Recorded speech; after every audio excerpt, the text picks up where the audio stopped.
خواجہ غریب نواز کا بچپن ہی نورانی تھا۔ آپ بچپن سے ہی تنہائی پسند کرتے، غریبوں اور مجبوروں سے محبت کرتے، اور عجیب سا روحانی سکون آپ کے چہرے سے جھلکتا تھا۔ جب چہرے بچے کھیل کود میں مشغول ہوتے، خواجہ غریب نواز کتابوں میں گم ہو جاتے۔ ان کا دل ہمیشہ سوال کرتا، حقیقت کیا ہے؟ اللہ تک کیسے پہنچا جائے؟ انسان کو کس لیے پیدا کیا گیا ہے؟ اسی تلاش نے ان کے دل میں علم کا سمندر پیدا کر دیا۔ جب آپ نوجوان ہوئے تو آپ کی نگاہیں اپنے وطن کے آسمان سے آگے بڑھ گئی۔ اس وقت کے مشہور اداروں سمرقند اور بلخ میں علم کا اجالا پھیلا ہوا تھا۔ بغداد شریف تو اس دور کی روحانی اور علمی دنیا کا دارالخلافہ تھا۔ خواجہ صاحب نے ارادہ کیا، میں وہاں جاؤں گا جہاں حقیقی علم ہے، جہاں دلوں کو روشن کرنے والوں نورانی تعلیم ملتی ہے۔ انہوں نے سفر کا سامان باندھا، والدین کی دعائیں لی اور اللہ کے نام پر سفر شروع کر دیا۔ سفر لمبا اور مشکل تھا، ریگستان، پہاڑ، بارش اور دھوپ، لیکن دل میں علم کی پیاس سب کچھ آسان کر رہی تھی۔ سمرقند پہنچے تو وہاں کی مسجدیں، مدرسے اور بازار علم اور تجارت سے روشن تھے۔ آپ نے وہاں قرآن، حدیث، فقہ اور تفسیر کی گہری تعلیم حاصل کی۔ بلخ میں آپ نے فلسفہ، طب، میڈیکل، حساب، میتھ اور ادب لٹریچر بھی سیکھا۔ دن رات کتابیں، استادوں کی صحبت اور روحانی نور آپ کے دل میں اترتا گیا۔ علم کی پیاس ابھی بھی ادھوری تھی۔ آخر کار آپ نے اس شہر کا رخ کیا جو دنیا کے لیے ہر کونے سے طالب علم کو اپنی طرف کھینچتا تھا، بغداد شریف۔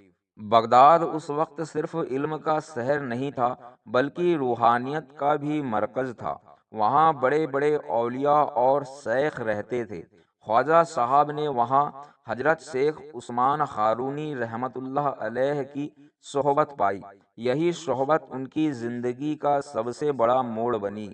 شیخ عثمان ہارونی ایک سمندر کی طرح تھے، علم بھی، روحانیت بھی، محبت بھی۔ جب خواجہ غریب نواز ان کی محفل میں داخل ہوئے تو شیخ نے فرمایا، اے بیٹے، تو صرف کتابوں کا علم نہیں چاہتا بلکہ دل کا نور بھی چاہتا ہے۔ خواجہ صاحب نے سر جھکا لیا۔ یہیں سے اصلی سفر شروع ہوا، کتاب سے قلب دل تک کا سفر۔ شیخ عثمان ہارونی نے انہیں صرف کتابیں نہیں پڑھائی بلکہ روحانی امتحان بھی لیے۔ کبھی انہیں بھوک رکھا، کبھی ٹھنڈی راتوں میں عبادت کا حکم دیا، کبھی سفر پر بھیجا، لیکن خواجہ غریب نواز ہر امتحان میں صبر، شکر اور محبت کے ساتھ کامیاب ہوئے۔ دھیرے دھیرے ان کا دل گناہ سے صاف ہوا، آنکھوں سے دنیاوی پردہ ہٹ گیا اور روحانی دنیا کی روشنی سامنے آنے لگی۔ بغداد میں انہوں نے صرف کتابیں نہیں پڑھی بلکہ اولیاء کی صحبت سے سیکھا کہ اصلی علم وہ ہے جو عمل میں بدلے۔ غریبوں کی خدمت، بھوکوں کو کھانا کھلانا، غصے پر قابو اور ہر حال میں اللہ کا شکریہ ادا کرنا، یہی اصلی تعلیم تھی۔ سالوں کی محنت کے بعد خواجہ غریب نواز ایسا بنے کہ لوگ انہیں علم اور روحانیت کا سمندر کہنے لگے۔ ہر مسئلے کا جواب ان کے پاس تھا، لیکن وہ جواب صرف دماغ سے نہیں، دل سے نکلتا تھا۔ شیخ عثمان ہارونی نے انہیں اپنی خلافت دی اور ہندوستان کی طرف روانہ کیا تاکہ وہاں علم اور محبت کا نور پھیلائے۔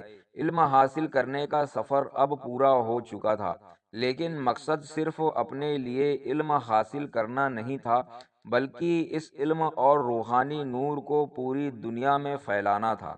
یہی وجہ تھی کہ وہ اجمیر شریف پہنچے اور وہاں کے غریب، مظلوم اور طلب علم ان کی محفل میں جمع ہونے لگے۔